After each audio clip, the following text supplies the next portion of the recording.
tous. Alors après cet extrait de Macross Frontier, nous allons parler donc du VF-25G Missia, qui est donc un avion de la série Macross Frontier. Cet avion est piloté par un personnage qui s'appelle Michael Blanc. Et la particularité de cet avion, c'est que, comme tous les avions de la série Macross, il se transforme en mode Gearwalk et en mode Batroid, mais la particularité de ce Batroid, c'est que c'est un tireur d'élite, c'est un sniper, c'est donc une unité spécialisée de tir de précision. Donc ça c'est la première particularité. L'autre particularité de cet avion, comme dans l'extrait que vous venez de voir, c'est qu'à un moment dans la série, il transporte une chanteuse, et sous les ailes, au lieu d'avoir donc les missiles habituels, il a des haut-parleurs. Donc j'ai trouvé ça assez sympa, outre que la couleur de l'avion est aussi intéressante.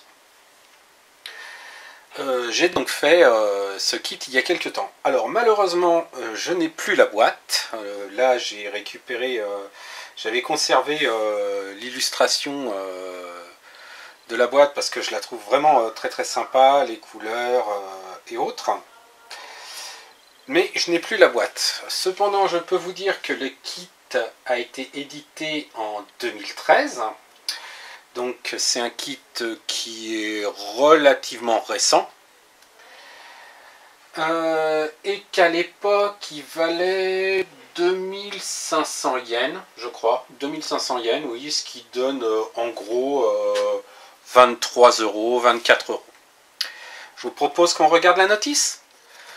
Donc la notice, comme toutes les notices Hasegawa, puisque c'est un kit Hasegawa, hein, j'ai oublié de vous le préciser, au 1,72, comme quoi ne pas avoir la boîte, ça fait perdre un peu le fil. Donc la notice est en noir et blanc, avec une photo du kit monté et peint, ainsi qu'un dessin du kit, des informations sur l'appareil dans la série, et ici des spécifications techniques. Donc je devine qu'il fait 18 mètres, voilà c'est ce qui est marqué, alors c'est écrit en japonais, mais on devine qu'il fait 18 mètres 72 de long pour 15 mètres 50 d'envergure, 8 tonnes 5, donc c'est son poids, et après on a son armement et sa motorisation, enfin, des informations qui sont bien entendu fictives. Ici, les renseignements habituels, comment déposer une décalcomanie, la signification des pictogrammes, bon, mais comme tout est en japonais, ça aide pas. Les grappes en présence.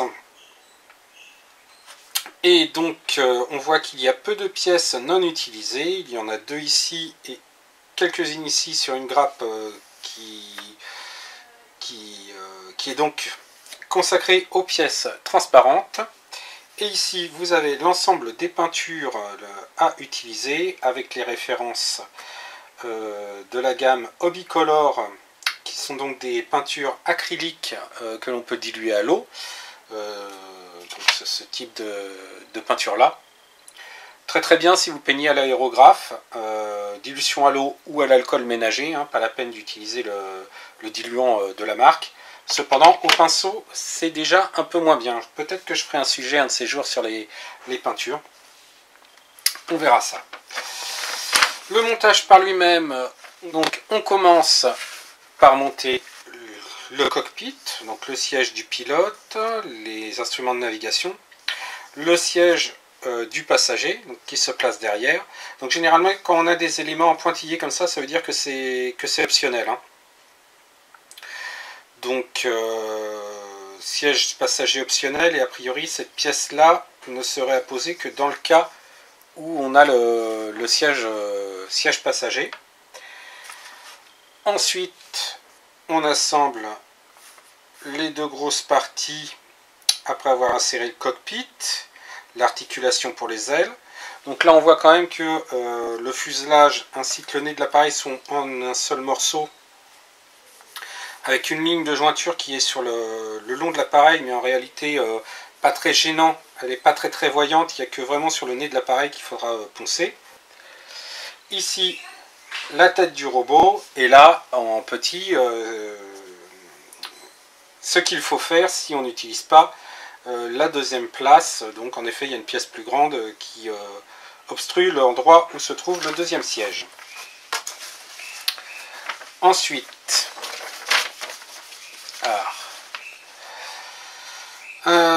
on met la tête du robot, le cache, on assemble les ailes, on insère les ailes dans le fuselage. Ah oui, ça je me souviens, c'est pas forcément comme ça que moi j'avais procédé, parce qu'en insérant les ailes dans le fuselage comme ça avait eu tendance à rayer les décalcomanies. Donc j'avais fait les ailes au complet, peint, et ensuite j'avais inséré le tout. Ça a été assez compliqué au niveau du masquage, mais bon, rien d'insurmontable. Le dessus des moteurs et les dérives. Les bras, avec quelques pièces, les mains. Détail des peintures des mains, puisqu'elles ne seront plus accessibles par la suite, puisqu'il y a un cache qui se met par-dessus. Alors, ensuite, les entrées d'air, le montage des moteurs qui sont également les jambes, le détaillage des peintures pour les parties gauche et droite, parce que j'imagine qu'une fois qu'on aura mis les jambes en place sur le modèle, on n'aura plus accès à ces endroits-là pour la peinture. Ici, je vois qu'on a le choix pour faire soit train sorti, soit train fermé. Ce qui est bien, hein, parce que les anciens modèles Hasegawa, les VF1 de la première série Macross, il n'y a pas le choix. Il faut bidouiller quelque chose pour pouvoir fermer les trains. Je vous renvoie à ma vidéo sur justement le VF1S et le VF1A, où j'avais été obligé de couper, poncer et fermer moi-même les trains, ce qui n'avait pas été une mince affaire, et ce qui est loin d'être parfait. Pour la roue, on voit que le pneu et les jantes sont séparées. Alors, contrairement à ce qu'on aurait pensé, ce n'est pas une roue en caoutchouc, c'est bien une roue en plastique qu'il faut peindre. Hein. On assemble le tout sur les moteurs. Là, c'est l'assemblage des réacteurs et des pieds, donc entièrement articulé. Le train avant, pareil, qu'on peut faire soit sorti, soit fermé. L'arme, le gunpod, qui est composé de plusieurs éléments, puisque lorsqu'il est en robot et qu'il utilise le fusil, il s'allonge et s'ouvre pour tirer sans doute un rayon encore plus dévastateur. Donc la peinture est un mélange, hein, on voit, puisqu'il y a deux références de peinture ici. Donc ensuite on a les personnages, donc au 1/72e, on a des pilotes, ça aussi une grande nouveauté par rapport au kit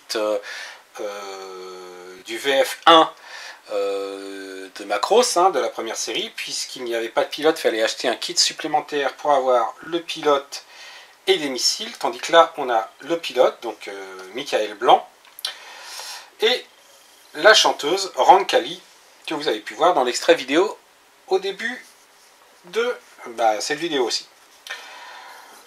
On insère les éléments, le poste de pilotage, enfin le poste avec les instruments de pilotage. Ici deux options, verrière fermée, verrière ouverte.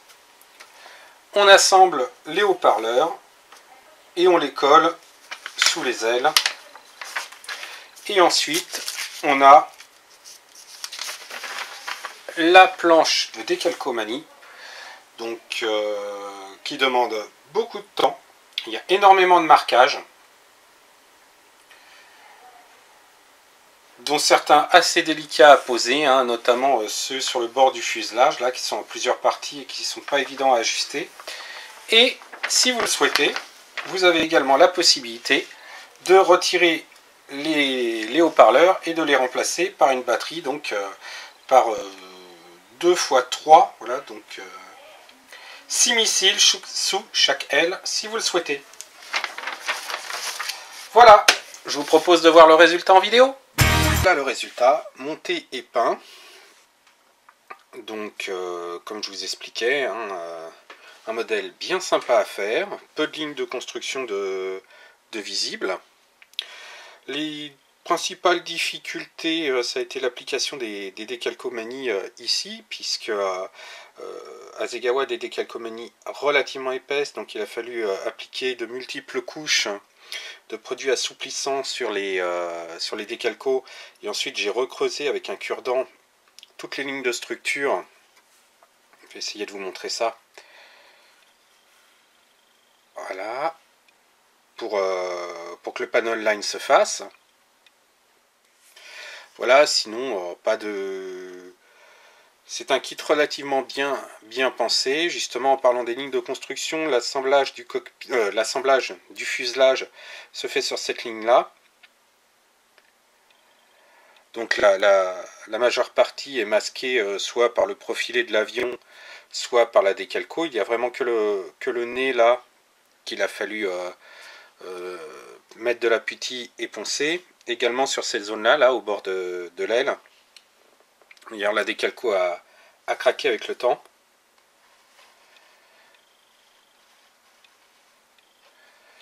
Donc, hein, voilà. Donc, un design très fin, très fin. Donc, avec des lignes qui vont dans le prolongement de l'évolution des avions, puisqu'on a vraiment les deux dérives en V et les deux entrées d'air, bon, un peu plus petites, mais sur le dessus, comme l'YF21 de Macros Plus ou le VF22 de Macros 7.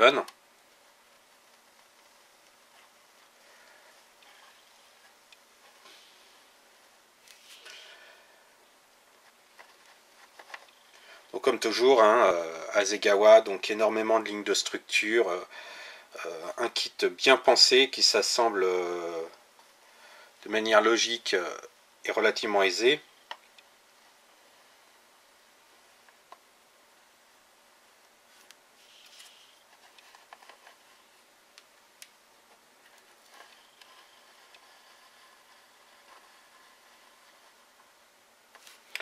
Donc voilà, je vais essayer de vous montrer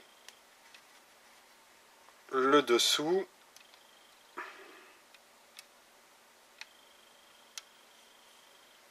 Donc voilà, comme je vous disais, hein, énormément de détails, de lignes de structure, le fameux fusil. Hein.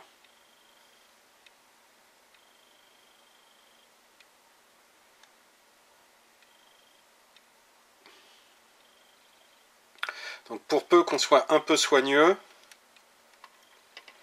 on peut obtenir un très beau résultat avec ce genre de kit sans grande difficulté. Hein. Là, il y a juste un panel lining de base, hein, rien de compliqué. Même pas d'application de pastel, alors je parle même pas de pré-ombrage ou autre, hein, puisque je ne pratiquais pas ça à l'époque. Et on obtient ce résultat. Je vous remercie d'avoir suivi cette vidéo. Je vous donne rendez-vous à la semaine prochaine pour un autre kit. Alors je ne sais pas encore si ce sera du Macros. Bonne semaine!